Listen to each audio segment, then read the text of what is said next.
We're going to get started. I'm really pleased to welcome you all to the community science session. We've got a great lineup of speakers today, starting with Doug Schmidt from UC Berkeley Forest Pathology Lab. He's going to talk to you about the sod blitz, long-time community science project. So take it away, Doug. Thank you. Thank you, Andrea. This is a very long title, but it really means citizen science. It's awesome. Yeah, it is. Can we just see, do I go forward? There we go. Okay. Oops, sorry, let me go back a little. The Sudden Oak Death is an invasive plant pathogen that has killed millions of coast live oak and tan oak trees in California. The Sod Blitz Survey Program is a 15-year-old community-based citizen science project that has been used effectively to involve local communities to study the epidemiology, management, and control efforts of sudden oak death. Our lab's programs have shown that since the mid-1990s, when it was first recognized in California, that sod has spread in both incremental and long-distance jumps across the state. It's distributed up and down the coast of California, from the Oregon border down to the San Luis Obispo County line, and has been introduced more than once in California. Primarily, it kills coast live oak trees and tan oak trees. Sudden oak death has a relatively complicated life cycle in that it persists in the foliage of over 100 plant species, including ornamentals such as camellias and rhododendrons and azaleas, and in many wild foliar hosts. It's actually a host of poison oak. Oh my God, I thought we had a biocontrol effort and we were going to be heroes, but no. Doesn't kill those trees. Most commonly, it's spread by California bay laurel. And under the right conditions, oops, I'm sorry. Whoa, don't know what happened there. Just a second. Okay. I think we're here, yes. Under the right conditions, typically in the wet spring weather, it moves from oaks and tan oaks from the bay laurel tree. This is actually somewhat difficult to explain to general audiences. We often use analogies such as malaria, which people might be familiar with, is vectored by mosquitoes, but it is, and then it is transmitted from the vector to humans. It doesn't kill the mosquito. Same thing, this disease does not kill California bay laurel, but it kills oaks and tan oaks. One of the most important things we've found is that the spread of the disease from foliar hosts to oak trees is distance. The farther away that a tree is, and the smaller it is, the less likely that it will be infected by sudden oak death. This has given us very important information in terms of tracking the disease, which is very important for establishing a survey. Now, there are some really interesting challenges to this sort of survey effort using citizen scientists and local organizers. First of all, the zone of infestation is about 700 kilometers long. In addition, the outbreaks are not contiguous. They're individual, and they may occur in places where you had no disease previously. It's spread around by lots of different kinds of factors. To accurately predict the risk of infection and the scale of the survey, you have to do this in very fine scale, meaning tens of meters, which is not common for these sorts of survey efforts, and that definitely presents some challenges. The project itself is a yearly volunteer-based survey to track the expansion and contraction of the pathogen. Volunteers must attend a local training session where they collect all of the materials that they need, and then they collect the leaves over the course of the weekend, or maybe 4 or 5 days. These groups then collect the leaves, and they're sent back to Berkeley for analysis in our labs, and of course we do that all at no cost to the participants, which is a big deal in terms of getting this done. All of the necessary materials are provided to the participants. You know, tech solutions to problems are almost always based on some sort of technology that they have. The methods for collecting data are almost always tech-based. We don't do that. We find that this precludes certain groups. So the front end of this project is all paper and pencil, which I think people like the tactile feel of going out in the woods and writing on a piece of paper kind of thing. Then on the back end, in the diagnostic, then we distribute the DNA data and detection and analysis of the samples. We do that both on more on high-tech platforms, such as on the web and on mobile.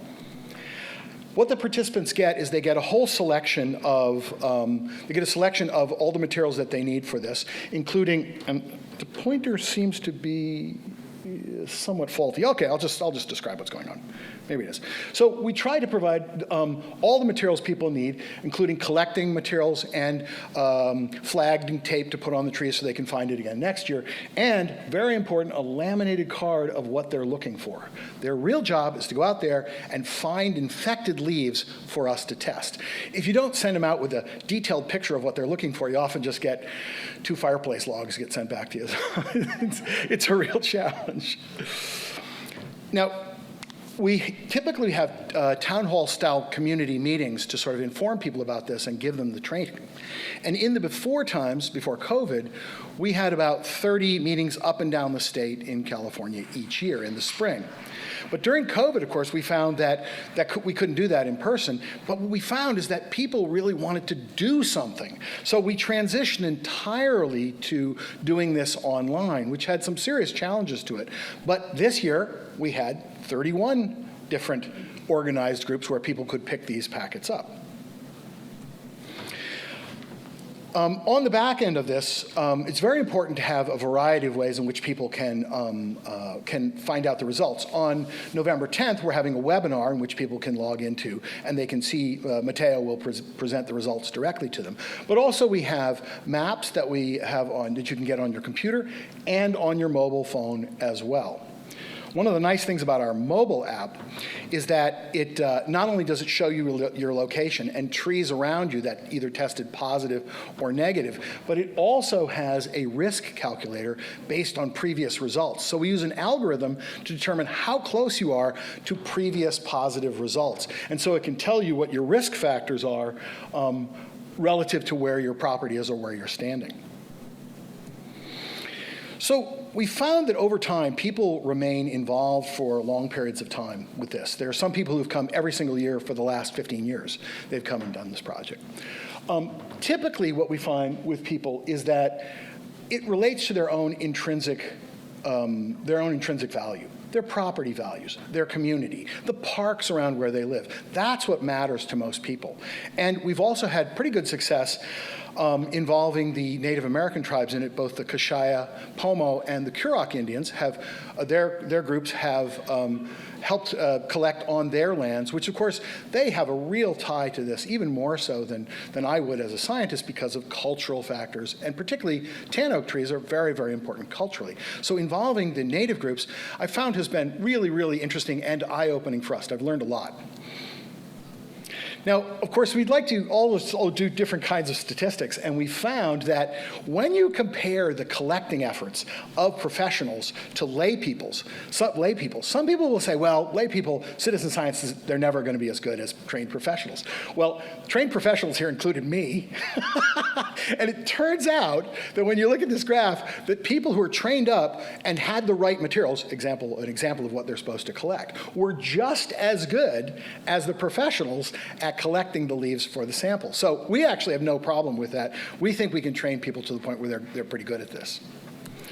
Now, there are other criticisms that we've gotten from traditional sampling perspectives. Particularly, you're not telling people where to go. We're just suggesting to people that they go to a place that matters to them in their community and collect there. But in fact, if you look at this, if you have year-to-year sampling and you have large enough sample sizes, it helps deal with the fact that the sampling is somewhat haphazard. We also encourage people to go back to trees that have been sampled previously and sample them again, which has given us some real insights into the persistence of the disease in different types of communities. And likewise, we also sometimes analyze this by quadrant rather than just by individual trees. And we try to break that down in the way people who live in those communities see it. As an example, on the peninsula, most people think of west of 280 or east of 280. That's just how they think about it. In Sonoma County, people look at east of 101 and west of 101. So that's how we often break the data down for the stakeholders. Another criticism we found is that it's often said that citizen science efforts don't result in real science. Well, I don't believe that at all. In fact, we published 5 papers on this subject just in the last 8 years. So I think that this actually can generate real science and can generate real usable science and usable databases that other people can use. Now, of course, a little bit of data.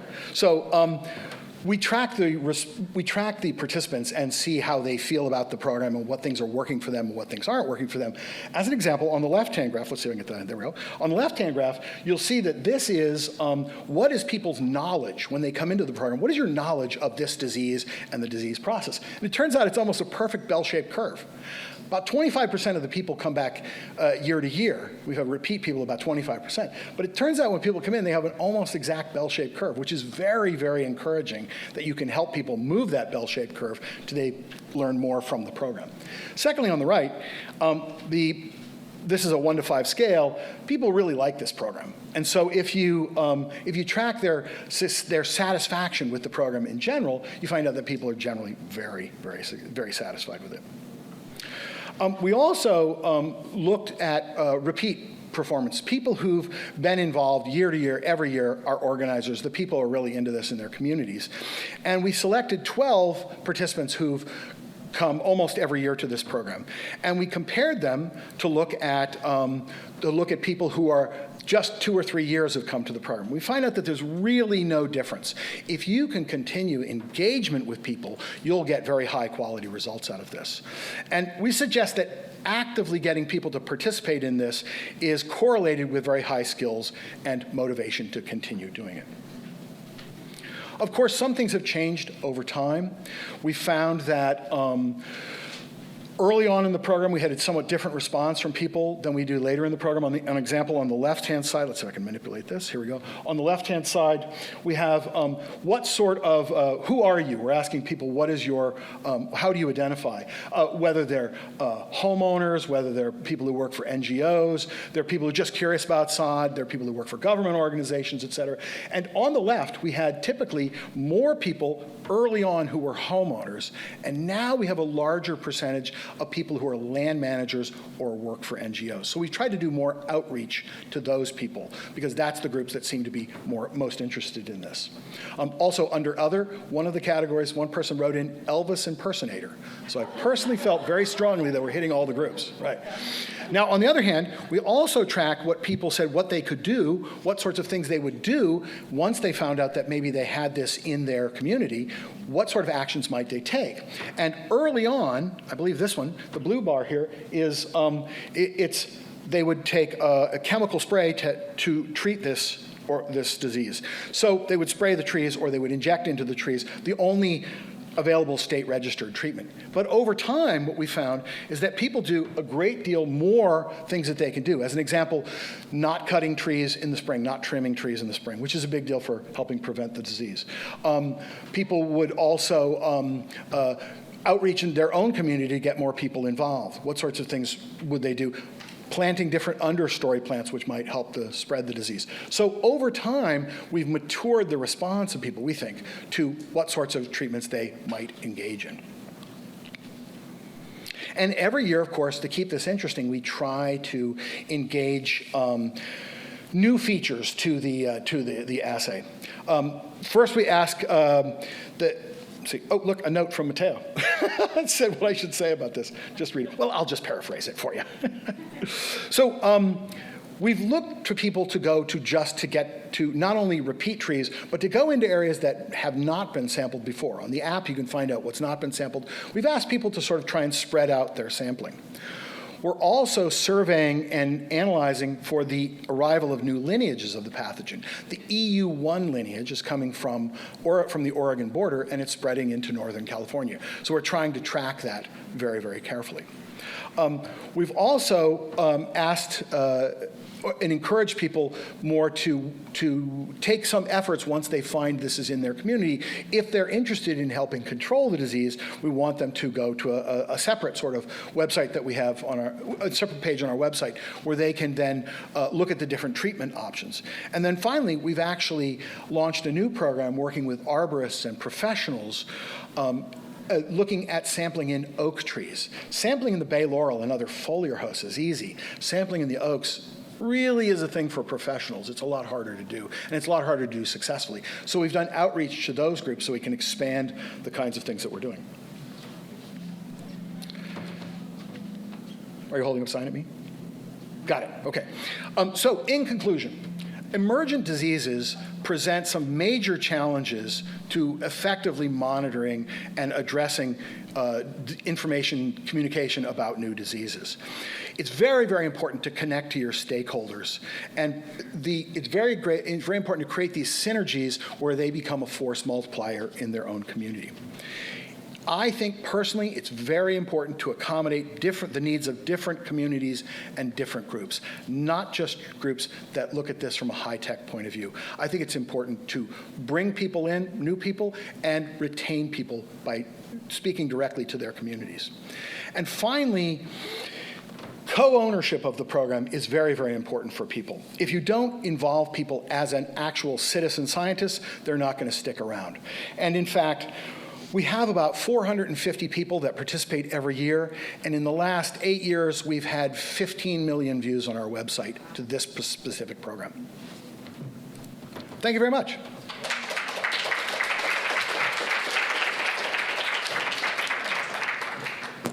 Wonderful. Thanks so much, Doug. We do have time for questions, and I'll ask you to repeat the questions. Absolutely. No problem. Yes? Please. I was just wondering, because the sod blitzes used to hold yearly October results discussion meetings, and I haven't been able to find any of those lately. Are you still holding those? Oh my God, fun. Yes. Are we having results meetings? November 10th. Where could I sign up or get more info? Sodblitz.org. I went there. Oh my God. I'll I just try changed again. it yesterday. Okay, thank you. I just updated the website yesterday. It says TBA, but Okay. yeah, but it's a webinar. That's the A. November Okay. November 10th. Awesome, thank you. November. It's like I set that one up. Yes, question right here. I participated with a friend in the sod blitz, and I was wondering, like, is there any real-time kind of checking? Like, does this leaf look like this, or does this look like that? Because sometimes it felt like, I wasn't sure. Well, even though we had the guide. Sure, is there some real time? Well, it takes us about 5 months to get these results because of the genetic work, so that's a bit of a challenge. Now, everything up to this year is all available online all the time, and we're adding this year's data as we get it. I don't know how real-timey that is. No, I guess I just meant, like, this leaf looks like this, could I check that with somebody? Oh. As I'm doing results. Well, the only problem is this, because of the ephemeral nature of the disease, you really can't test for this effectively except in the spring. Yeah, so that's why we do it all in the spring. No, you can just send me a picture and I'll take a look at it for you. Yes? We encountered a lot of tan oak, young tan oak, because all the big tan oaks are dead. So we know we've got sod in the neighborhood. But the leaves never looked the typical way with the darkness on the petiole. The leaves, they had splotchy brown or... And that's not it. They're very specific in tan oaks. Okay. Yep. So, but we have tan oaks that grow in our yard. They grow for about 5 years and then they just die. Well, there's a lot of reasons why tan oaks die. Okay. I like them, but yeah, there's a lot of reasons why they die. Okay. And that's right about when they die, about 5 years old, 7 years old. Yeah. Sorry. Yes, question. You said you take this data bit from San Luis Obispo up to the Oregon border. From the border just north of the San Luis Obispo County line. Big Okay. Sur. But up to the Oregon border. Yep. And then how far inland do you go? Well, it's limited by temperature, typically. The Central Valley, you're not going to get it. It's too hot. But it can jump into the Sierras, and we found sampling in the Sierras. We found the disease there as well, in small patches, right? So inland a little ways until it gets too hot, I suppose. And then in the Sierras. And then, and theoretically, it can jump to the Sierras, right? That's why there's a quarantine. One more person? Yes, please. Am I going too much, Andrea? I'll go really fast. No, take your time. I wanted to know how you engage people year to year when it's the off season. Yeah. And you keep people engaged into the next season. Well, I would say probably the best way we do that is through local organizers. I mean, an email from me, who cares? But an email from someone who you know in the community, that really makes a difference. People will read that, and then they'll go to the website. So I think I would have to say local organizers. And the smaller the locale, the better. More organizers on a local scale. Yes, this woman looks very anxious. Well, no, I don't mean to be anxious, but I'm just wondering, this is more of a general question. Is the scientific community more open to involvement from citizen, non-scientist participants than they have been in the past? That's a very good question. I would have to say probably yes. And for me, having done this and continue to do this, oh, absolutely. 100% I love dealing with folks who are interested. And, you know, the scientists up on the hill, that's not a good thing. You should be right down there with the people. And that's sort of my view on it. Okay, thanks so much. And hopefully folks will stick around. And another hand for Doug. Thank you so much. Really great way to kick off our community science session today. So up next, Dr. Beatriz Nobua-Behrmann is the UC Urban Forestry Advisor for the University of California Cooperative Extension in Orange and LA counties. And, oh, thank you. And she obtained her PhD from the University of Buenos Aires in Argentina, studying the ecology of insect-plant interactions. And her current research and extension program at UCCE is focused on the management of invasive tree pests. So thank you, Bea, and welcome.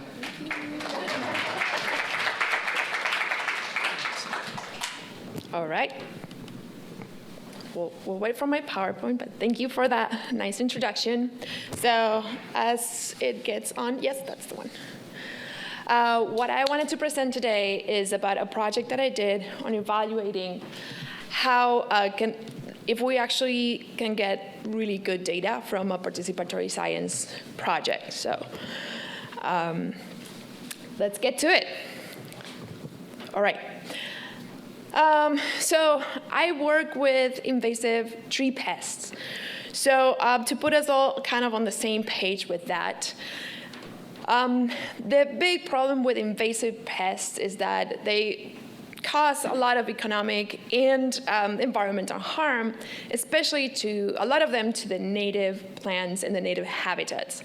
So when we want to deal with them, the first need we need is early detection, right? We need to find them as early as possible to either be able to eradicate them or to control them in an effective way. And in order to do that, we have multiple different sources that can give us this early detection. We have a lot of the times it's government agencies that does surveys, some extension professionals, researchers, and then we have the independent folks, which is the industry, like green industry, arborists, or nursery owners or workers. We have the general public, and then we have the volunteers that we engage in the citizen science projects. And actually, the general public, up to 60% of the new pests that we found in the US were first reported by members of the general public. And that 27 to 60, that's because people cannot agree sometimes as who sent that report first, if it was like that person from the US Forest or that citizen. But those are two examples of the Asian longhorn beetle and the Asian giant hornet that were actually first reported by a citizen or a resident, and that's how we learned that we're here. And we can formalize this into participatory science projects, right? This is, citizen science, participatory science, community science, crowdsourcing. It's all different names for the same, right? And we have these opportunities for members of the public to interact with researchers, collect data. That data can be used for management, for making monitoring, for research, for a variety of things. And it does come with many benefits. First, we have this nice collaboration that the scientist is not, again, as Doug said, it's not the scientist up in the hill. It comes down, it interacts with the general public. It's also improving how the public understands science and how science is done on every step of it. And if we get good training, we can also get actually good data that we can use in research. And that way we get a lot more ground cover than just the few researchers that are going out in the field. And also for the public, they start understanding better that issue, they get involved in that issue, and they feel like they're doing something, especially when we talk about invasive pests. They want to do their part, and this is sort of an empowering way of showing that they can help and do their part. It does have some limitations, and a lot of it is related to the characteristics of the species that you're trying to target. So depending on species, if they're more or less conspicuous, if their morphology is similar, for example, with a native species, that gets people confused. And for those pests that are hard to see, in working on tree pests, a lot of pests just live inside the tree, so you never see it. You end up relying on signs and symptoms of infestation. That makes correct ID and probability of being reported a lot harder. And that is the case of the invasive shot-hole borers. So who over here is from Southern California? Okay, so great. You might be aware of this pest. So the invasive shot-hole borers are these two species of beetles that are coming from Southeast Asia. And they're teeny tiny, about the size of a sesame seed. They're vectors of a fungal disease called Fusarium dieback. And they bore into trees, make these lovely galleries that we can see here in this picture. And the fungus attacks the tree, and eventually the tree declines and might die, especially for the trees in this 15 species over here. They have 65 different hosts that they can attack, which also makes it a lot more complicated for finding symptoms and correctly identifying those symptoms, because each tree species reacts differently. And this short list is like the species that get the most they're more susceptible or the most attacked, and 2/3 of those are native species. So it's really a big threat to our native forests over there in Southern California.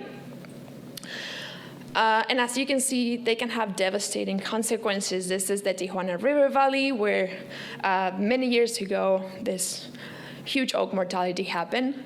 Good thing that place is now recovering. I don't have a picture for that, but just it's not all gloom. It's getting better.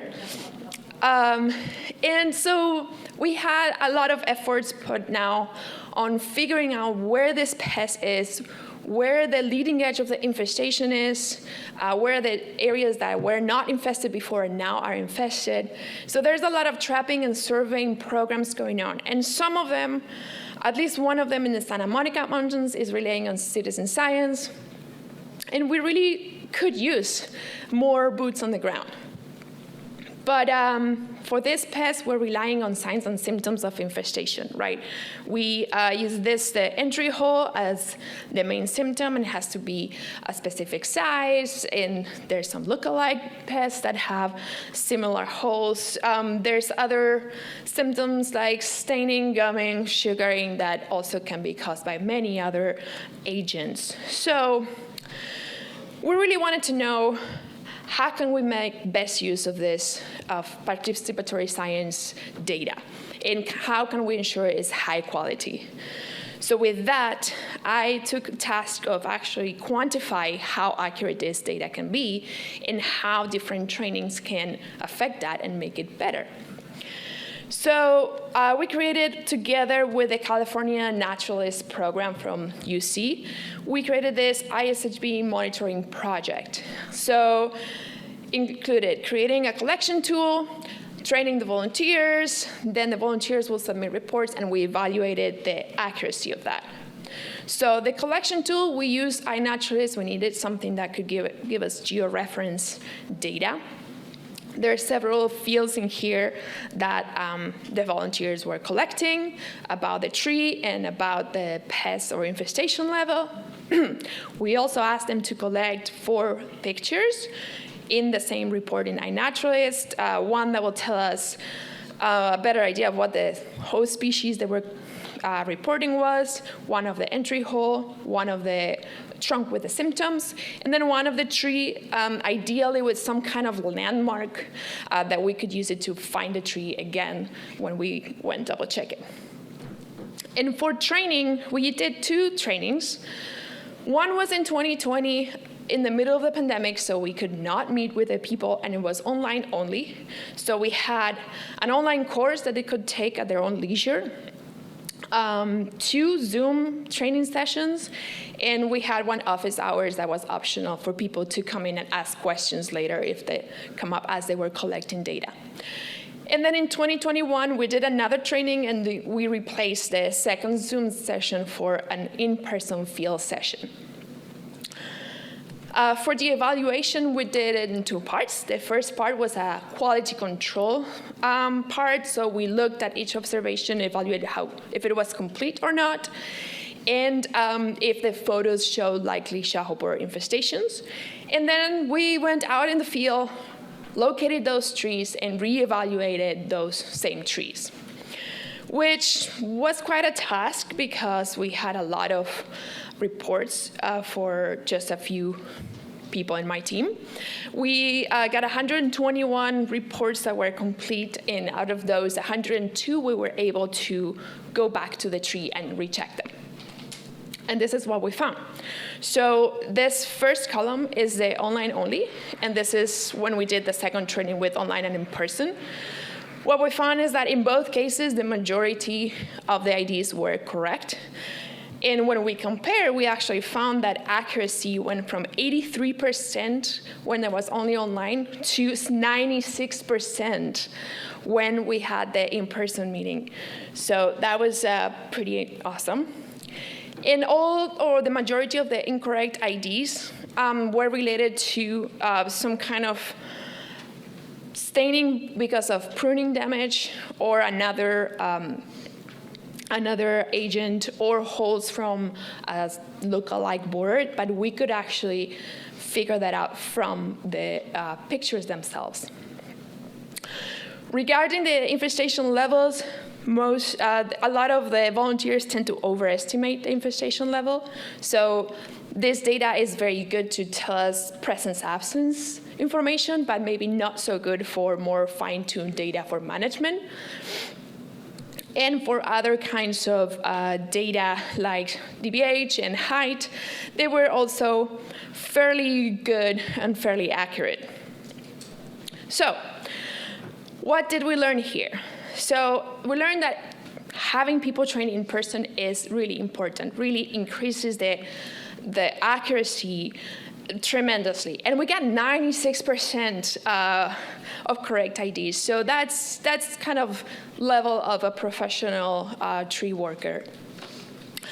And it also increases the confidence that people have in reporting. This part that I don't show here, but they're more likely to report things that have light levels of infestation, which is a little bit harder. There's less redundancy in the symptoms, but they're still going to be reporting those. And all these volunteers are getting a lot of knowledge out of this, and they're getting super excited. So in both of the trainings, we had volunteers from CalNat and volunteers from the Master Gardener program, besides people from other backgrounds. The Master Gardeners, actually, a lot of them ended up joining our Emerging Tree Pests group within the Master Gardeners that do outreach regarding these issues. So they got so involved that now they feel confident enough to go out and spread the word and educate someone else. And then, as I said, because the incorrect IDs were flagged during the previous assessment of the pictures, that means that in the future we can do most of the quality control just to looking at the pictures that the people submit, and we don't have to drive around Southern California finding that tree that someone reported. For the challenges, we did find that technology was our biggest challenge. So iNaturalist is not very friendly in this case, at least not for this kind of project. So we found that we had to spend a lot of time teaching our volunteers how to use iNaturalist, how to put the picture in the report, how to make sure that report goes to the right project, which are, other things that are, sometimes the observations fail because of that technology problem, if you want, or challenge. And also for us as developers of this tool, the pictures, for example, we could not put that as a required field, and so we got many incomplete reports because people were not able to put the picture in there. So conclusion is volunteer-based data can be very useful for identifying shadowborer infestations, especially if we include in-person trainings. But what we learned from this for the next steps is that we're going to be changing this data collecting platform. We're going to be trying Survey 123, which is you got to pay to have it, but you can, even if you're not paying, you can submit a report, and it will be a lot more streamlined. We're hoping. So I'll tell you in the next conference how that went. And yes, we have plans to train a lot more volunteers.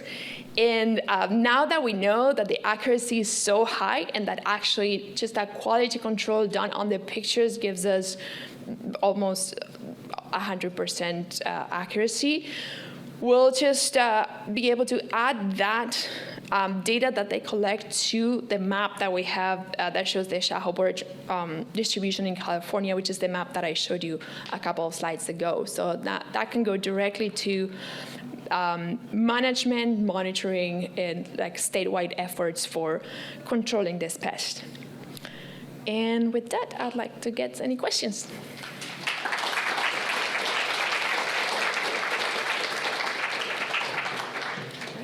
Thanks, yeah, and we do have time for questions. So. All right, Doug. I can't believe that you went out and did the ground truthing. That's unbelievable amount of work. Oh my God, it's such a... Is there any other way of doing it except for... Is there any other way of doing that except for ground truthing? I don't think so. That's why we did it. And actually, the first time we told the volunteers, I have volunteers from Los Angeles and Orange County, and I told them, well, just go find it. And so that was not fun to go find a random tree somewhere in a parking lot or whatever. The second time, we asked for more submissions, and also we sort of restricted the areas because we wanted to test this, right? So the goal for this particular project was not to in it collect more information, but to see if this could be useful. So we told them, okay, collect here, here, here, or here. And so then it was easier to do the ground truthing the second time. Yeah. There's someone in the back.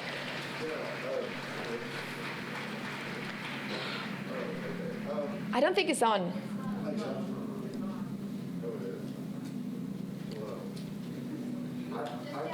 I can talk really loud. I use Survey 123 for the Western monarch count. Yeah, I use Survey 123 for the Western monarch count, and it works really great. I just wanted to say that. I was a part of the online group for RCD Santa Monica Mountains. Yes. Yeah, so I was wondering about follow-up with volunteers that were in that group, and if any of our observations ended up contributing to the data set. All right. Well, first of all, thanks for being a volunteer at the Santa Monica Honors Bad Beetle Blitz.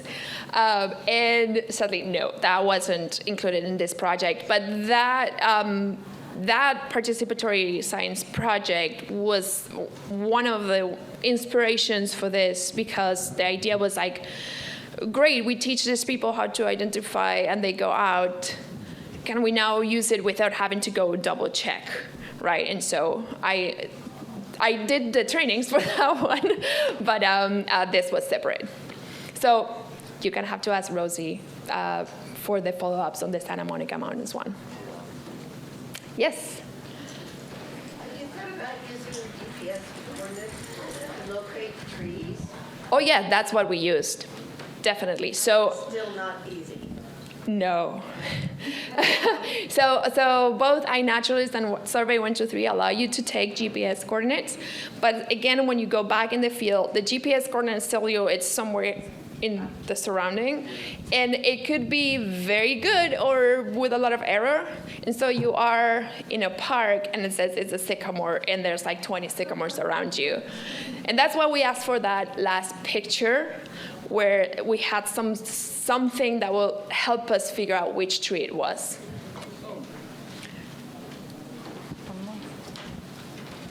Oh, there's one in the back. If we have time. Yeah, last one. Okay. I'd like to touch back with Santa Monica Mountains. I'm the community volunteer ambassador for that park, and something I really want to do and launch next year, early next year, is a trail roving program where we help train volunteers in collaboration with the trainings you've done online and even possibly some in-person ones. So I'd love to connect more because it's really something that I think is needed. And also to supplement that, what resources are you sending out to face climate grief? Because something like this can be a little overwhelming, and I don't want to put volunteers into despair. So what does that look like for folks that you train? That's a great question. And actually, because we've been getting some feedback about that from some of our volunteers, one of the things that we've been working on, and it's almost out there, we've been working on success stories, showing stories in which this early detection of tree pests actually led to a good result. So we do have examples, either from pests that got eradicated or from pests that got controlled, even like if it's locally. But it is always related to the pest being found early and action being taken early. So we are putting out that story just to share with all our volunteers so they get some oomph. Thank you. Great. Thanks so much, Beatriz. And folks are still filling in, but really happy to bring to the stage Krystle Hickman. Krystle is a TEDx speaker, artist, community scientist, and photographer based in Los Angeles, California. And through artful photography, Krystle strives to increase awareness in the decline in native bee species, as well as highlight their biodiverse systems. So please join me in welcoming Krystle.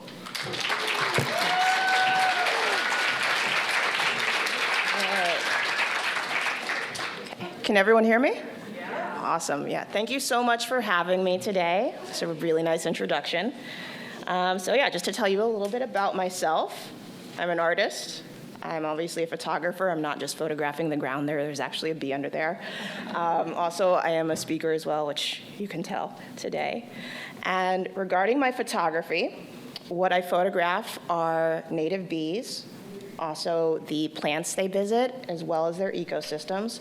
Primarily, I photograph in California, but if you look at the photo in the lower right-hand corner, I also visit some other countries. So one thing I really want to say that's great about the California Native Plant Society Conference is this is the first time I haven't had to explain to people what community science is.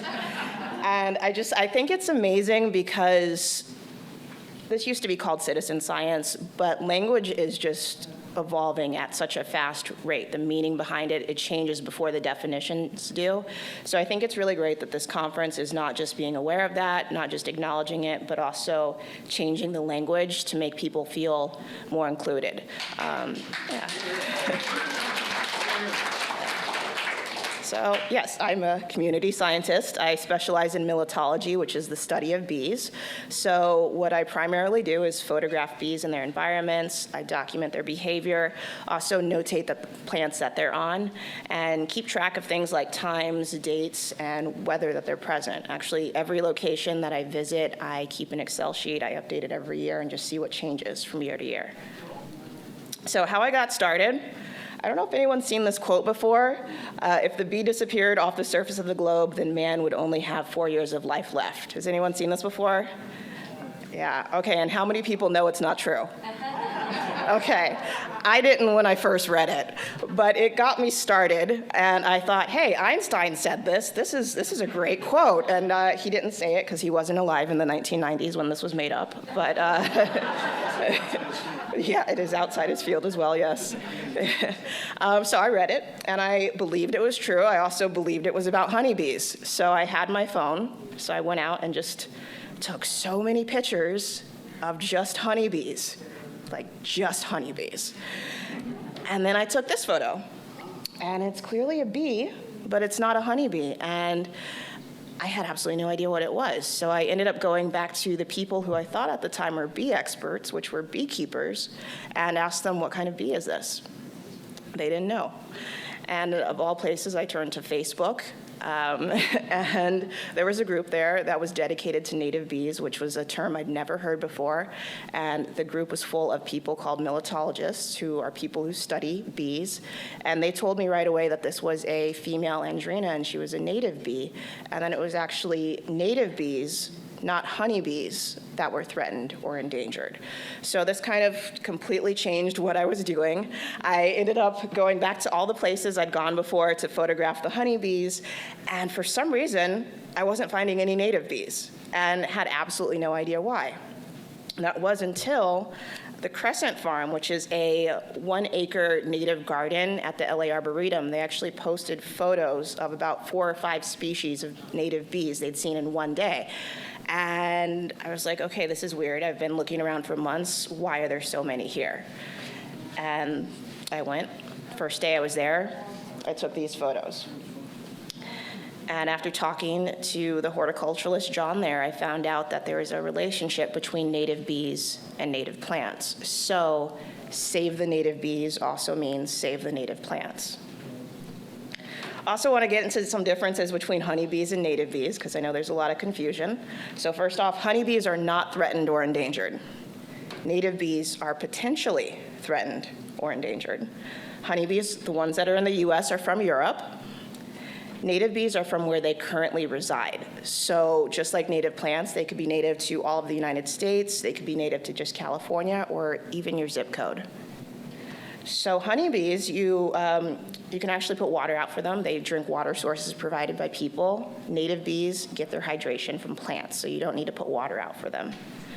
Honeybees are generalist pollinators, meaning they'll try and pollinate everything, but they actually don't pollinate anything all that well. They have about a 5% pollination rate.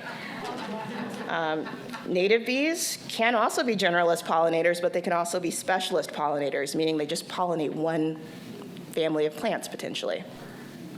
Honeybees are also detrimental to native bees. They've been known to spread diseases to bumblebees. They also outcompete native bees for resources. Native bees are threatened by climate change, which I'll get into in a second. Honeybees live in colonies. Native bees, 70% are ground nesting, 30% are cavity nesting, and about 90% are solitary. So I want to get into specialist pollinators. This bee is really cool. This was my first specialist pollinator, and I saw this is the male and the female on the side of the road when I was driving through Death Valley, which, you know, is a regular thing to do. But what's really cool about this was this is one of my first contributions to community science, because the male, if you notice, he's in the lower right-hand corner there. He kind of looks like he has a duck face. Militologists have been studying this bee for about 100 years, and they never knew what that feature was for. And the way a lot of scientists study bees, they actually put out traps, and they just collect dead specimens. But I was looking at these species alive, so within 10 minutes of actually finding this bee, I photographed them using the facial feature. So this is what people can do if they just go out with a camera. So the male's actually trapping the female there, trying to mate with her. So it's a really positive facial feature. Yeah, one other thing that's really cool about this plant is I noticed everything on it was the same color of yellow, so you could just tell like everything evolved together there. I think it was really cool. And then another thing about specialist pollinators, a lot of times if you want to look for the pollinator, you look for the plant. So this bee is an example of that. This is the smallest known bee in North America. It's potentially the smallest bee in the world. And I photographed this bee on a neighborhood in Antelope Valley in Southern California. It's called a Perdita minima. And if you look at the quarter in the lower right-hand corner, the flowers on it, so you can tell how small this bee is. And another bee that I actually saw there as well that's equally, well, not as small, but pretty small. This is a Lasioglossum dialectus, and it's known as a bee that no one can ID the species. But because of cameras evolving, I was actually able to get an ID on this one, and she's only about 3 millimeters long. So again, with changing technology, I think people can make contributions. And another thing I want to point out about the sand mat, it was only about 2 feet by 2 feet. But all of these creatures lived on it. So ecosystems can be very small. And one really cool creature that was on this sand mat is the one in the center. So this is a mite with no common name, otherwise I'd use it, but it's called a Paratarsotomus macropalpus. And it's about 1.5 to 1.7 millimeters. It's the fastest land animal on Earth relative to its size. So yeah, if it was the size of a person, it'd run about 1,300 miles an hour, opposed to like a cheetah, which runs about 60. So what can we do? We can do a lot of things, but 2 things that I think everyone can do are document to raise awareness and also plant native plants in our yards. So a great app I recommend everyone have, I'm pretty sure a lot of people have it already, but iNaturalist, I see people taking their phones out when they're hiking. You can take your phone out, take pictures of something. I ID things for people. There's a lot of great scientists on this app. It also brings me back to a garden in Pasadena called Arlington Garden. So this is another great example of community science. So I thought this bee, which is a Xylocopa sonorina, I thought it hadn't been present at the garden since 2018. But because I started doing nature walks and bio blitzes, people saw the bee in 2021, and there's actually a pretty good population there. But this is an example of what happens if there's only one person out there looking. They might miss things. So the more people that can get involved in community science, the more they can contribute. Also doing a lot of things in the Santa Monica Mountains. And Santa Monica Mountains is beautiful. It's brown a lot of the parts of the year now because of climate change, and we're in the 3rd year of a drought. And a lot of people have started moving to the mountains just because it's really beautiful, but because it's so dry too, they're also worried about fires, which are happening there. So they asked a conservancy to actually start bulldozing and going through with tractors to cut down areas. And one thing that I was really sad about with this location is I never took a before picture. So this was a location where I'd actually been going for about 6.5 months last year, and I photographed 41 species of bees there. And after they went through with the tractors, I have not seen a single bee there since beginning of July last year, and they actually went through with the tractors again this year. So really sad. What we can do is native landscaping. This is my friend Paloma's yard. I think her yard's a great example of what can happen in your yard, because she has this bee, which is a Perdita interrupta. It's a California poppy bee. It's a very rare bee. If you have California poppies and cryptantha, this bee might show up in your yard. So it collects pollen from the poppies and nectar from the cryptantha. Not only does she have a rare bee, she also has an endangered bee. This is one of California's 4 endangered bees. It's Queen Bombus crotchii. And then I know a lot of people know this already, but maintaining a native environment, you don't need pesticides or herbicides. A native landscape will naturally keep a healthy biodiverse ecosystem. Also, these things impact more than just their intended targets. So what if Paloma, for example, decided she didn't like those bees in her yard? Which I don't know who would decide that, but so she put out pesticides. What happens to the plants they pollinate? Just the opposite direction, what if someone puts out herbicides? What happens to the insects? So this insect I think is really cool. I call it an indicator insect because if you have it in your yard, it means you have a healthy biodiverse ecosystem. But a lot of people might notice it's in their yard because it's really tiny. So there it is next to the quarter. There it is at Arlington Garden on one of the flowers. So this is an indicator insect because its life cycle relies on creatures that we consider pests. aphids.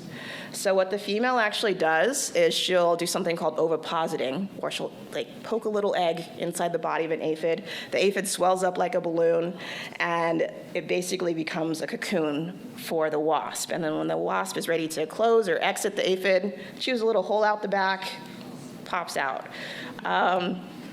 This is another great indicator insect, lacewing. There's the egg, the larva, as well as the adult. And what's really cool, too, about all of these creatures is I actually photographed them all on the same patch of flowers. So, again, ecosystems can be very, very small. And I wanted to just mention some of my goals to you. One of my big goals is I want to photograph the 4 endangered bumblebees in California. Photographed one so far. I went to the Trinity Alps to try and photograph one that hasn't been seen since 2016, so it might be endangered. Didn't see it. I'm going to try again next year. And also just very randomly, I was walking to lunch with a friend yesterday. There was a guy on the side of the road. He was handing out flyers saying, "Come to my garden." And he just casually mentioned, "We have the western bumblebee here." And it took me like a few seconds to actually like clock that. I was like, wait, do you mean Bombus occidentalis? It's one of the 4 endangered bumblebees. So I'm coming back to his garden next year to photograph that one, because that's just, yeah. So if anyone happens to have Bombus sucklei in their garden, just let me know. I will stop by. I don't care where you live.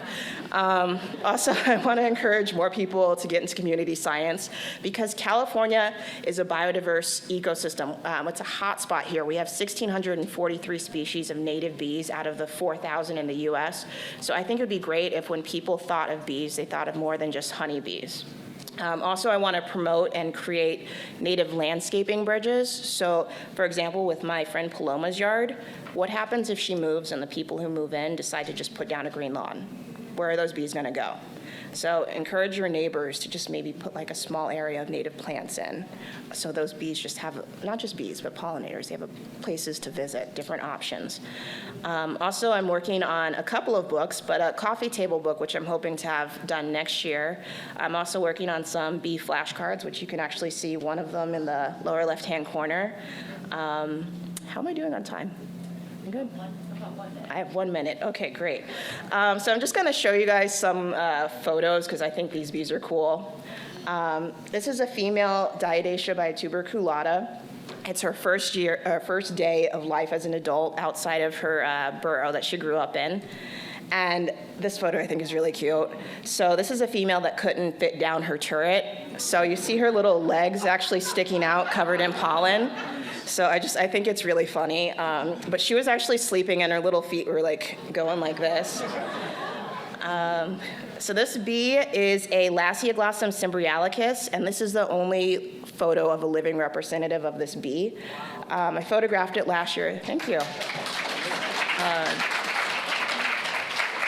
Yeah, so I photographed this bee last year in the Trinity Alps, so it was an intense hike, but it's also the only record of a specimen post-2000.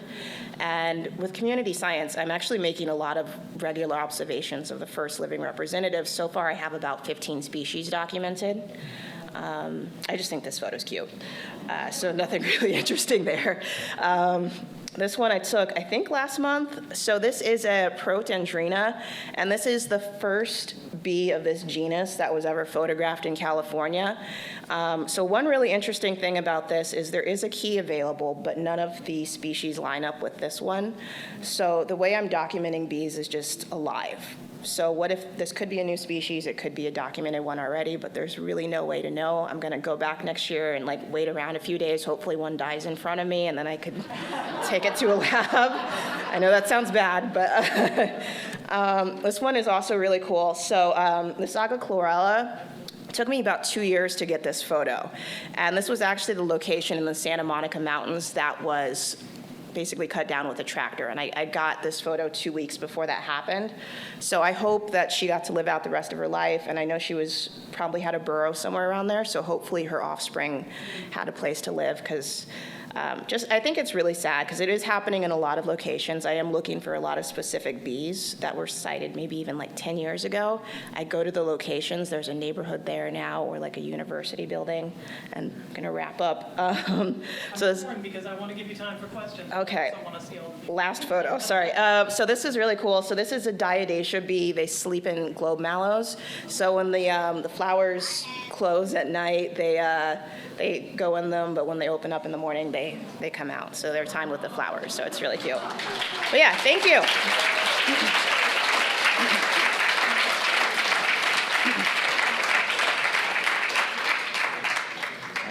Yeah, hi. I love that you're really focusing on live and not having to have dead ones and, evaluating them that way, because that's the way I view my natural history. You're trying to do all live. Thank you. Thank you, yeah.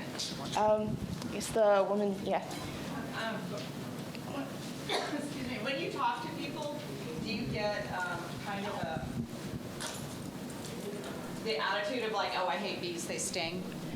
Yeah, that's normally the first thing I hear about bees is like, oh, how many times have you been stung? Or, but yeah, most native bees don't really sting people. Are you able to convey that to people and they believe you? I am, yeah. So a lot of times when I run into people out in the field, you can actually put your finger out in front of them. A lot of them will climb on. They're a lot of them are very calm. But yeah, they don't normally want to sting you. I guess in the front. Nerd question. You talk about your gear. My friend How told do me I you should have get brought these them. incredible pictures? Yeah, so I have a lot of gear. I have a macro lens with 2 diopters. They're like magnifying glasses. I also have 2 Laowa lenses, so like a wide-angle macro, so you can take pictures of tiny things, but also the background. I also have an ultra macro lens, which I used for the Perdita minima, which is the 2mm bee. I do have them on a DSLR. I use a crop sensor lens because I like to kind of blow things up. Yeah. I guess in the third row. Yeah. Oh yeah, I'm also an insect photographer, and I'm curious how you connect with the entomological community to find out about these needs and what they're studying, so you can help contribute. So that's kind of missing in my practice. Yeah. So I guess it depends. The militology community I find is very, very friendly. I actually started posting just initially on Instagram, but then, so I just started to like photograph bees, but then I didn't realize I was actually going to be documenting climate change, and that kind of attracted a lot of people to me. So then I started reaching out to different universities and developing relationships with people there. But yeah. Okay, just in the floor. I can holler. So as far as restoration, right, I work in restoration, and before I even got there was just a huge push on having beehives on site. Yeah. So there's probably scattered, we have a pretty dense location of probably about 50 to 60 boxes, and then we have a bee sanctuary that doesn't focus on native bees at all, and that's about another 25 to 30 boxes, and we are an urban restoration site right in the middle of the city. We are a small 14 acres, hoping to extend to 48 acres, and I'm concerned. I'm really concerned at how these honeybees are possibly, I would assume, pushing out the natives. So I just, wanted to. So I don't know how much time I have, but there's a lot of impact honeybees have. I would say, like, just an example, I went to Santa Rosa Island earlier this year, and some militologists actually went there and got rid of the honeybees. And it caused the native bee population to just boom. And it's been found that when when honeybees are close to bumblebees, so they have a disease they get from varroa mites called deformed wing virus, and some adult honeybees are carriers. They don't actually have it. So since they're generalist pollinators, they'll try and visit all of these flowers, specifically in urban areas where there's not a lot of diversity for like native bees to visit. So bumblebees will visit those same flowers. They'll actually take that pollen back to their colony and feed it to their babies, which is why we're seeing bumblebees with these tiny wings.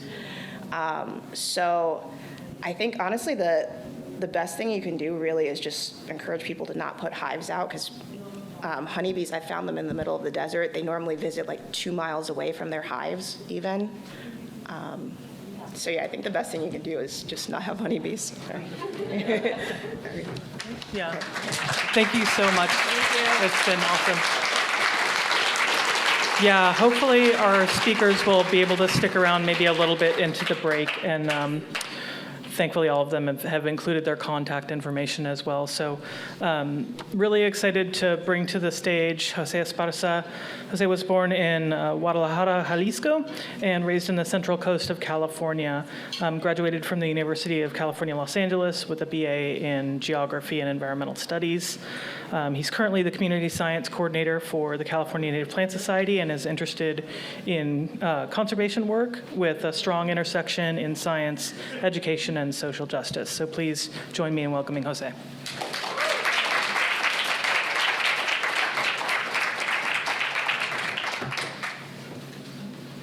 Okay. So, hello, I hope you guys can hear me. Okay, I did something. Sorry about that. Okay, there we go. So, hello everyone, my name is Jose Esparza and I'm the Community Science Coordinator at CNPS. I am really excited to be here today and to talk about the Fire Followers project, but just to have a conversation about community science as a whole. So yeah, let's get started. So community science, and as most of you know, community science, is just another form of research that allows everybody, regardless of background, the chance to sort of contribute to meaningful scientific data. And aside from that, I think it's a powerful tool for conservation, as it can generate a ton of biodiversity data at scales that are intractable by other means.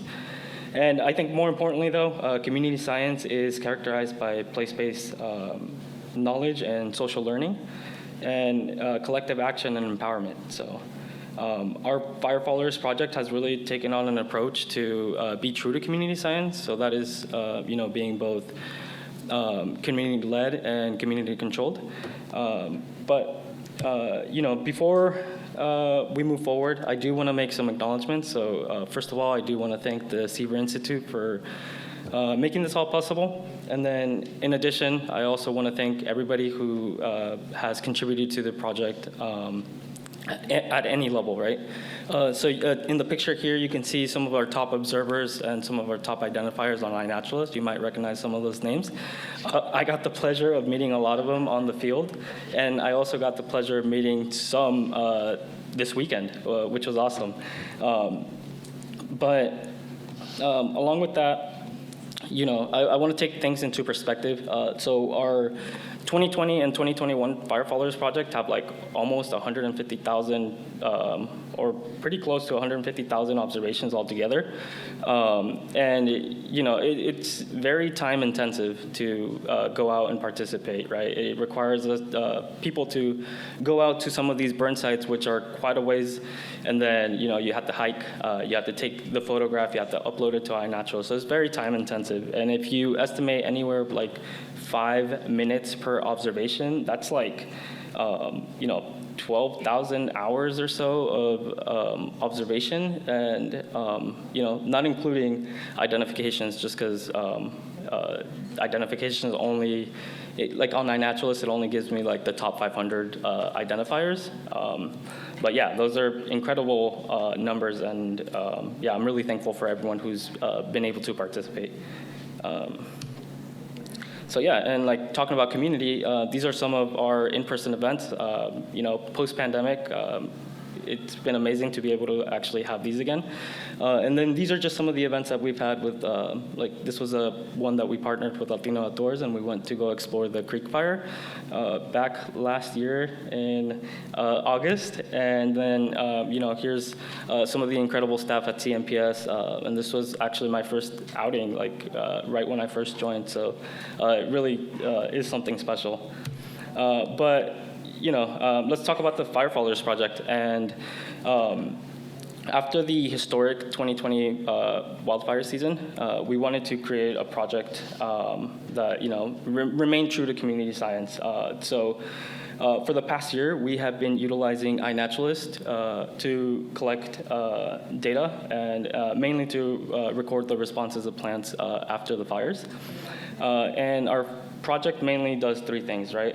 One is to change the language around wildfire. We mainly focus on the ecological impacts of wildfires, but we also don't want to undermine the social impacts. And while wildfires can be, they're multifaceted and complex, we understand that it can be tremendously traumatic for humans, but it can also be a great thing for plants. And this has helped us, develop an understanding of the relationship between plants and fire. The other thing is to, activate and educate volunteers, especially those historically excluded from science. And the last thing is to gather data on fire-following plants.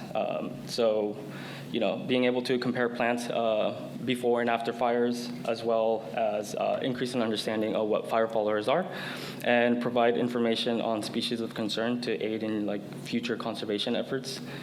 That's a fire followers project. And next, I want to talk about crowdsourced data, right?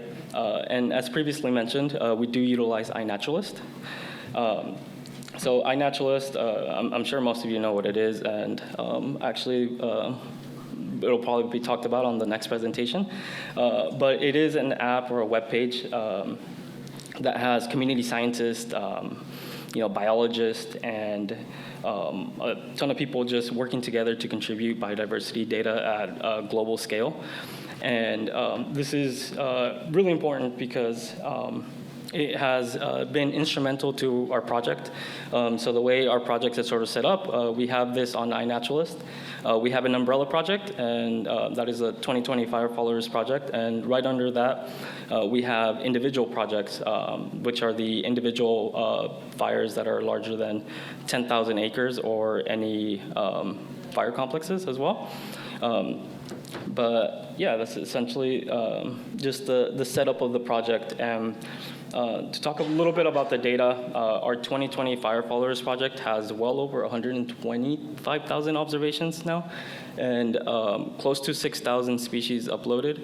And like I mentioned, with the people involved, we've had over 5,000 observers and over 3,000 identifiers. So altogether, it's pretty close to 10,000, and that's not including everybody who's participated in other ways. So social media interactions and also just helping with outreach. But the success of the project has really been due to 4 major things. And one of them is the super users, right? So early on, we prioritized connecting with the people that are already well established on iNaturalist. So the people that are already making observations, the people that are making identifications, and it was very critical to sort of get in touch with them, let them know about the project, why it's important, what we're doing.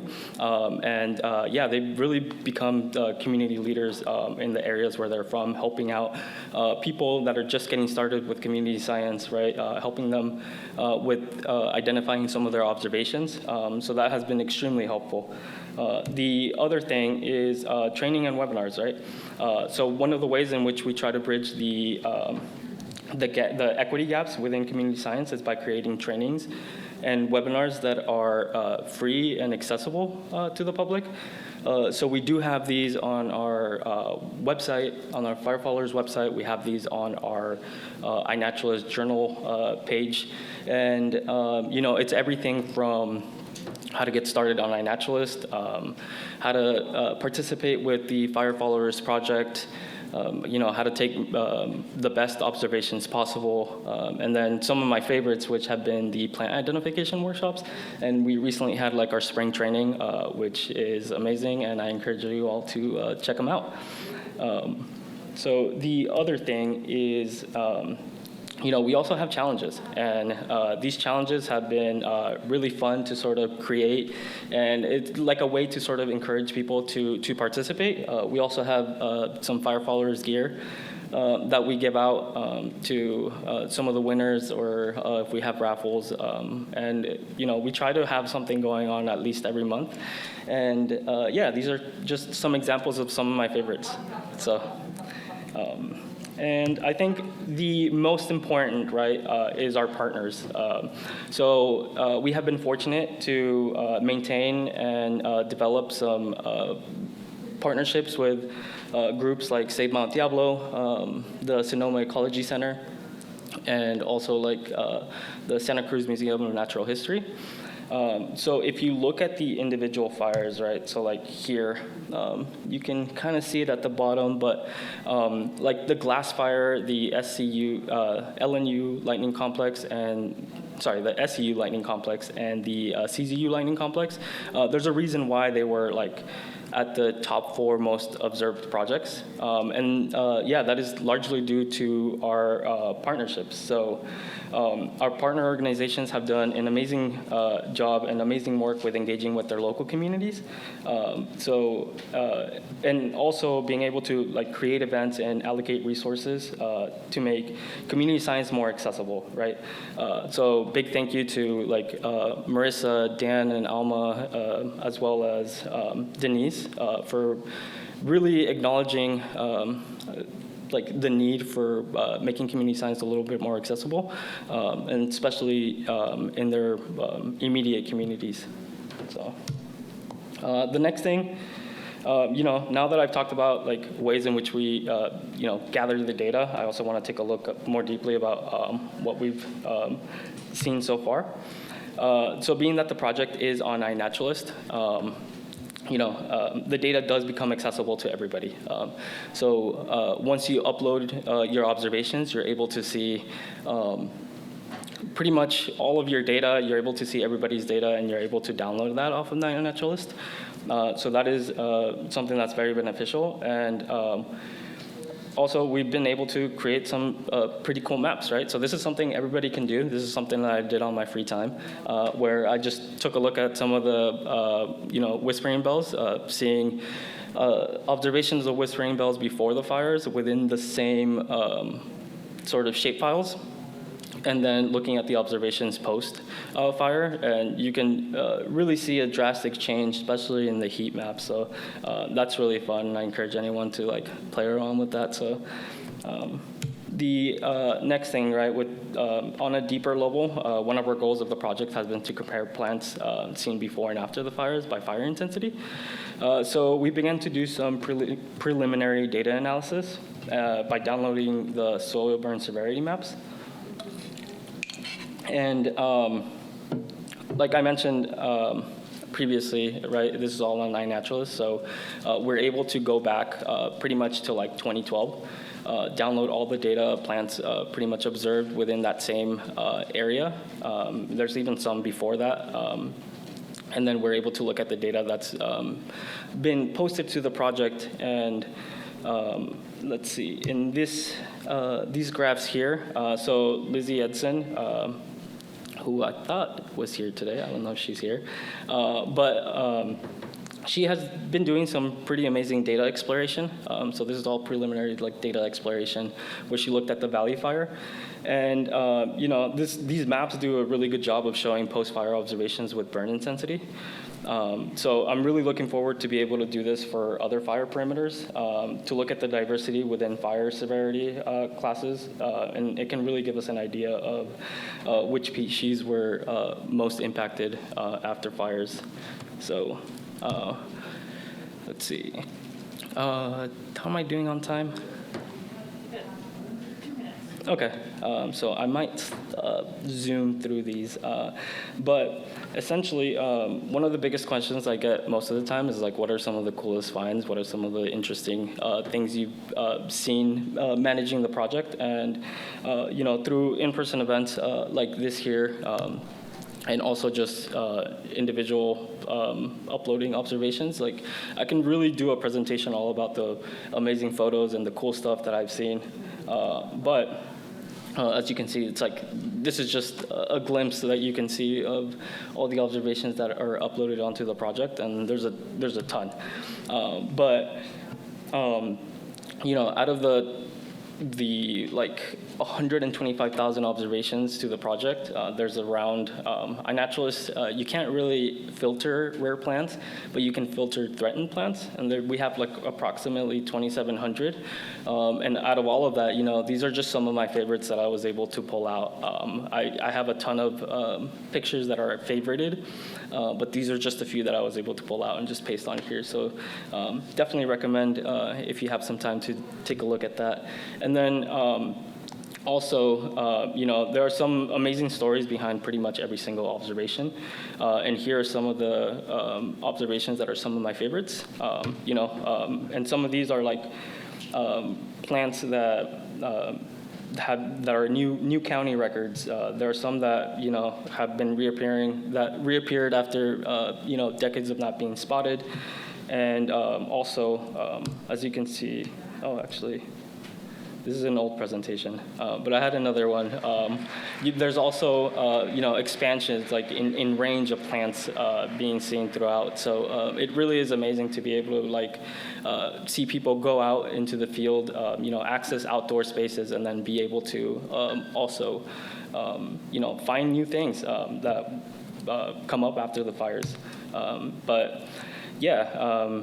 If you have any questions, I'm happy to answer them now. And feel free to contact me whenever if you ever want to learn a little bit more or have a conversation about community science and how to make it more accessible. So, yeah.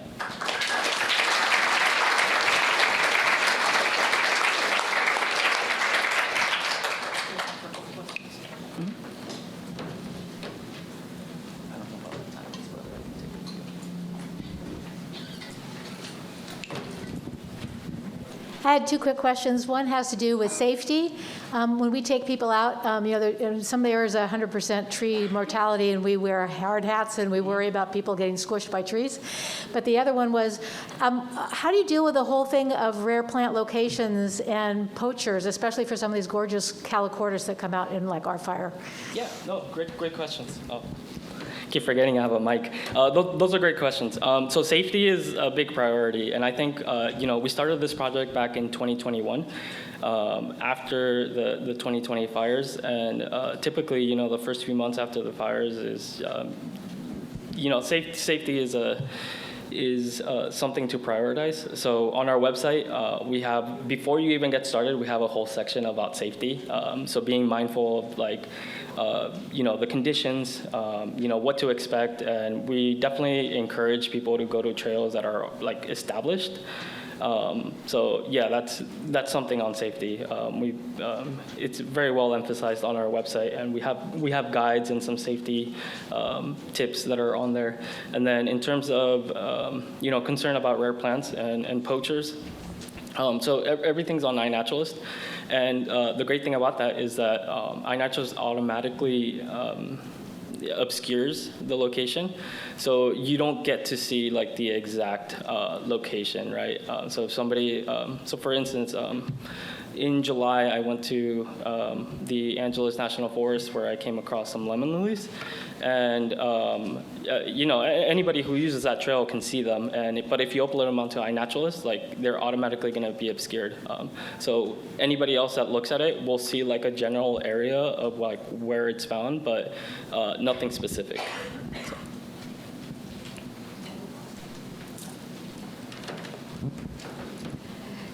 Was the picture that you showed in some of the last slides with the white and then the yellow floofs, was that clematis? Sorry, which one? I think maybe back one more. Yes, the right-hand side, second one in the middle. Sorry, I'm it's inverted. Yeah, this one here? The white one. Oh, the fawn lily, Napa fawn lily. Oh, okay. Yeah, actually, Amy took that picture.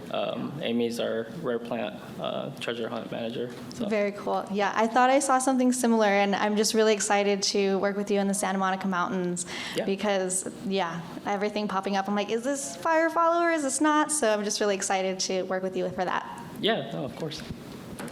Nope, I think we gotta. Sorry, we are out of time. Oh, did you? Thanks again, Jose.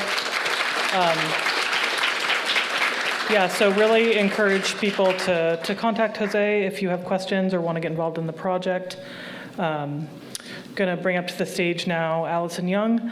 Alison is the co-director of the Center for Biodiversity and Community Science at the California Academy of Sciences, where she works to build partnerships and networks around nature and sharing knowledge about biodiversity. So welcome, Alison. Thank you.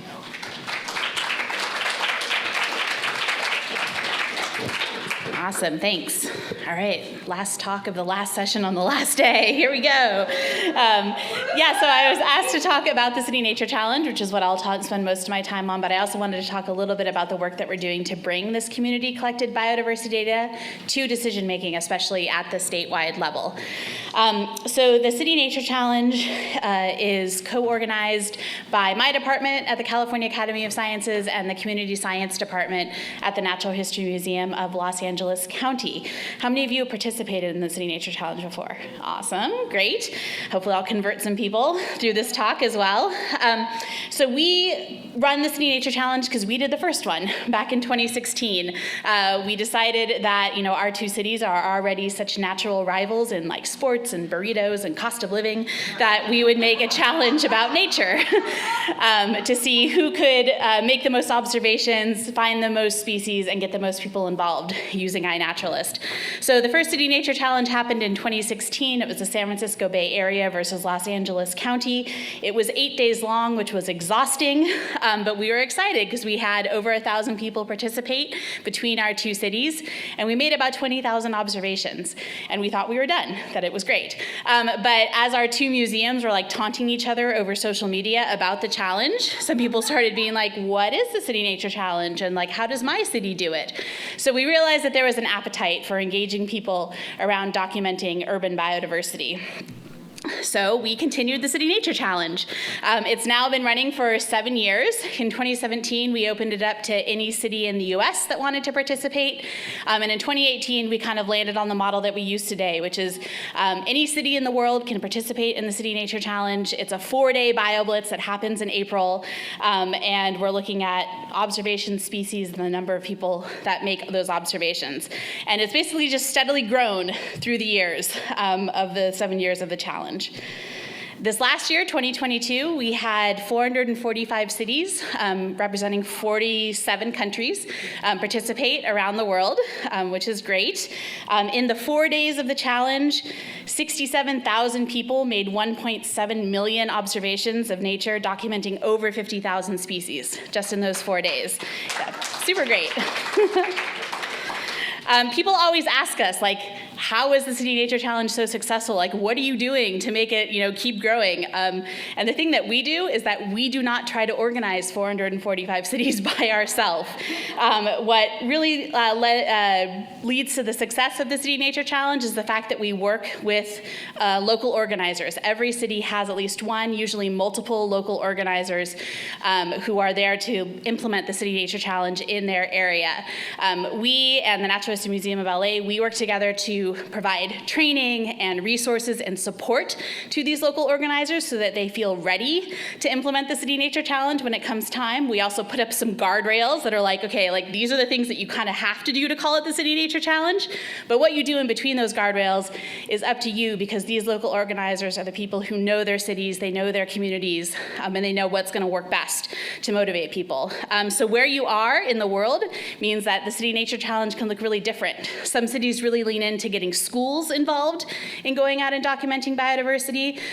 Some areas, like what we do here in the Bay Area, is we hold a ton of BioBlitzes with all of our partners to get people to come together to document biodiversity. Some cities really rely on just promoting and getting people to go out on their own. But these are all just based on what the organizers feel is going to work in their area and works for their capacity, basically. So what are the goals of the City Nature Challenge? We have 5 goals.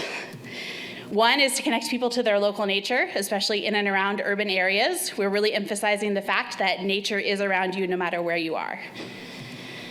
We want to build community around nature, both in person and online. We want people to be able to connect with other people who are also interested in nature. We want to collect data that can be used to answer scientific questions and inform management decisions. We wanted to grow the pool of people globally who are documenting their biodiversity. And we want to have fun. Some people are super motivated by the competition side of the City Nature Challenge. Some people really love the collaborative aspect of it. But hopefully, no matter why you participate, you're enjoying your participation. Now, like I said, we've been doing the City Nature Challenge for about 7 years. We've never had a chance to do like a really big formal evaluation of it, but we have been collecting kind of evidence over the years that let us think that we are reaching our goals.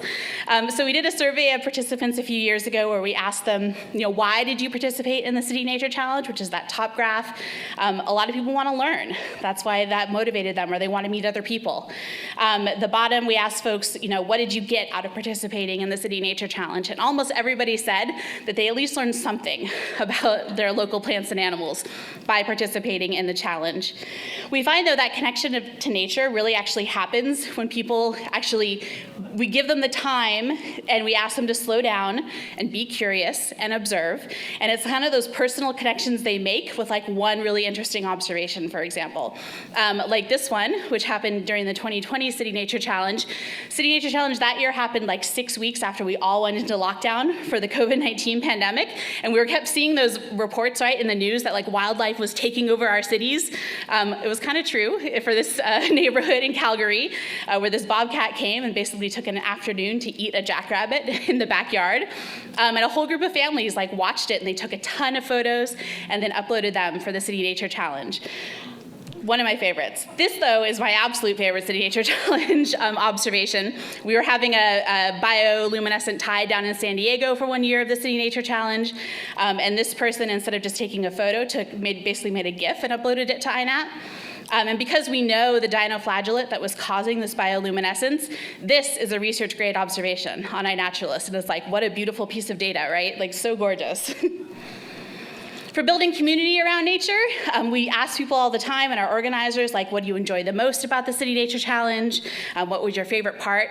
And people constantly bring up the fact that they get to meet other people in their community and do this together, or that they're working with people both in person and online for the City Nature Challenge. We also know from talking to our organizers that a lot of kind of like informal nature clubs have sprung from the City Nature Challenge, where people meet each other at events and they're like, we should go on more hikes together and like go look for other cool stuff together. And so that's definitely happened in multiple cities from the City Nature Challenge. About 95% of our cities use iNaturalist as their data recording platform. And because iNaturalist is open source, anyone can download the data, and also they send research grade observations to GBIF, the Global Biodiversity Information Facility. So we can track data downloads from GBIF and then the papers that are published from those downloads. We know that over 650 papers were published using INAT data just last year. The City Nature Challenge data is definitely included in those kind of like answering big questions about species globally. And so we know that it's being kind of used on this big data side of iNaturalist. We have also had a paper that looked at land use cover in cities and the biodiversity that was documented just through the City Nature Challenge in cities as well. But it's actually the social scientists that have been doing the most work around the City Nature Challenge. People are evaluating, like, comparing participation between cities. People are really interested in understanding engagement for the City Nature Challenge. People wanted to see how participation changed during the COVID-19 pandemic.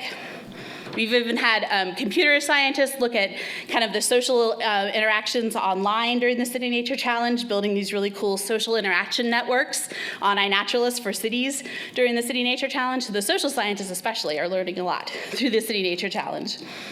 We find that the use of the data tends to happen most quickly and most frequently actually at the local level, especially in cities that are involving, like working with their parks departments or local land trusts, city governments, to promote the City Nature Challenge and make it happen. Like this amazing slimy salamander that was thought to be totally extirpated from this area near Washington, D.C., and was rediscovered by a high school student during the City Nature Challenge. Super important, to know that there might be a population there if we want to manage for it and keep it thriving. We get a lot of these sorts of records, these like new occurrence records, species showing up in places that we didn't know they were there before. Here in California, we've had a lot of new county records, but we've also had new state records, new country records, actually new continent records happen through the City Nature Challenge. This one is one of my favorites, this beautiful orchid, which was the first record of this species in Honduras, both on iNaturalist and on GBIF, which does have at least database historical specimens as well. In terms of growing biodiversity documentation globally, this is the number of observations that get uploaded to iNaturalist on a weekly basis. You can see the City Nature Challenge, we are always the biggest event on iNaturalist every year. But what we're looking at also is like after that peak, it doesn't drop down to where it was before.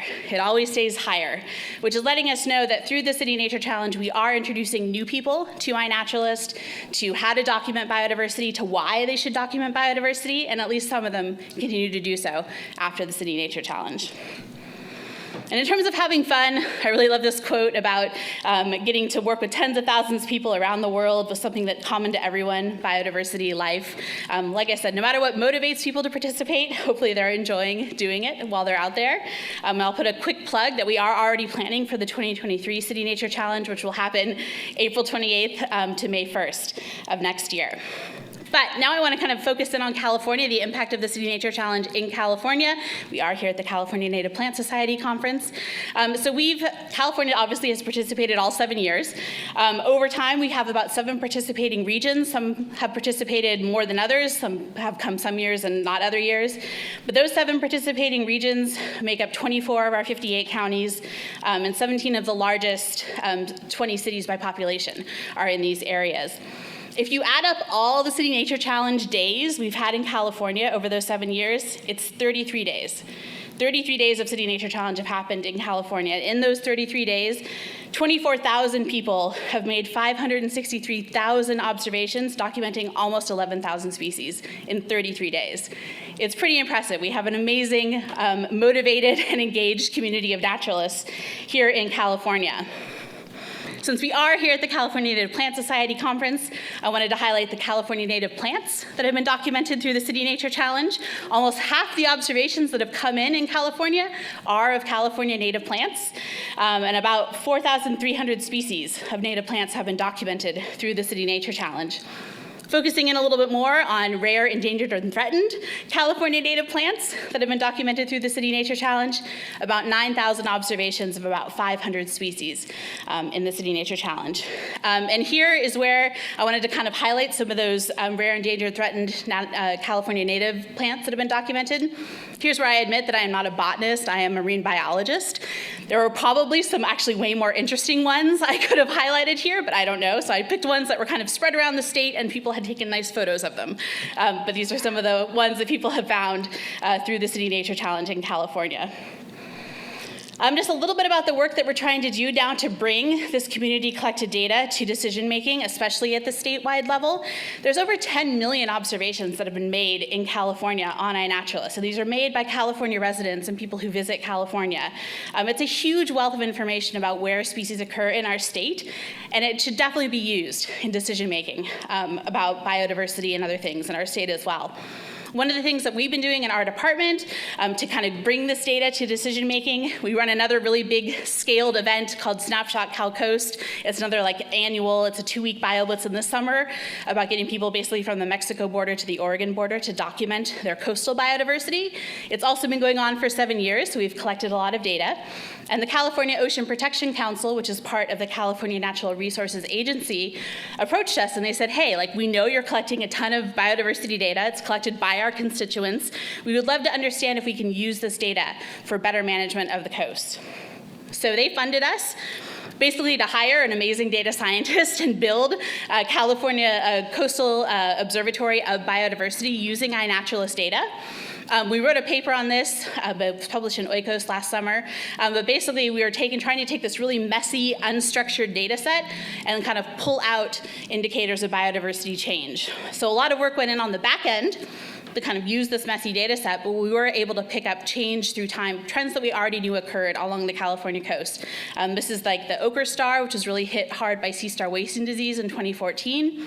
We were able to pick that up through the iNaturalist data, and then we also added in some environmental data as well to look for correlations in climatic and environmental data.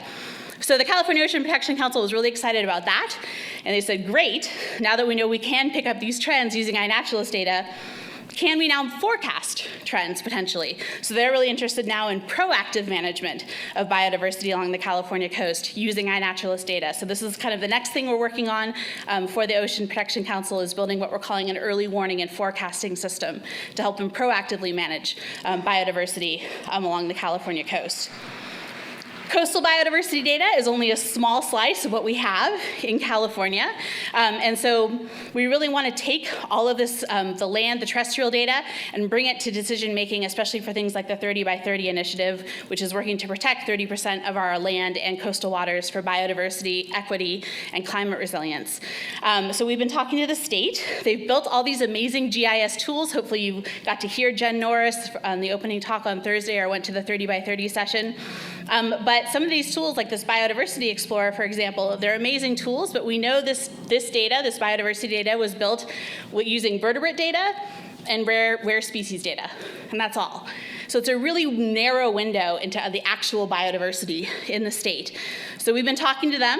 They're actually really excited, and they're committing to bringing iNaturalist data to decision-making tools like this one for 30 by 30, which is going to give us a much broader window at the actual biodiversity in California.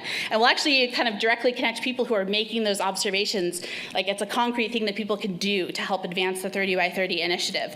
And once we start sending this data to the state, it also allows us to identify data gaps, geographic data gaps, taxonomic data gaps, and what we can do is actually design new community science campaigns and events to help address those data gaps with the state, which we're really excited to do, and again, give people kind of a concrete thing they can do for 30 by 30. So we just dipped our toe into a little community science event with the state for California Biodiversity Week that happened in the beginning of September, where the state issued a challenge, asked people to find 30 species in California to celebrate 30 by 30 for California Biodiversity Week. But we're excited to think about the other things that we can do with the state to really engage people in helping us bring this biodiversity data to these big decisions around 30 by 30. So with that, thank you very much.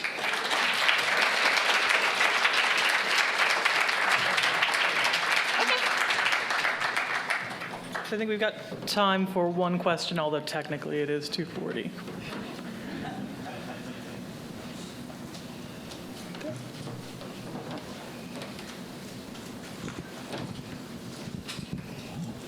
I'm a school teacher who manages our school garden and am working on biodiversity and ecology in the garden. And I would love to get our schools in our county, especially in our district, but maybe in the county, like involved in that challenge, because I think that would be a great entry point for them. Do you have ways for me to get started on that? Yeah, so it depends on, if your county is already participating, I can connect you with the organizers in that area. People are always looking for new partners in these regions to help promote the City Nature Challenge. And if not, then we can talk about, are you ready to organize your county for the City Nature Challenge? So both of those are possibilities, though. Great. Thank you so much, Alison, and to all our amazing speakers today. I'm really inspired, and hope you are as well, to be participants in community science and to encourage others to document biodiversity and just take joy in the world around them. So thanks, everybody. See you at the plenary.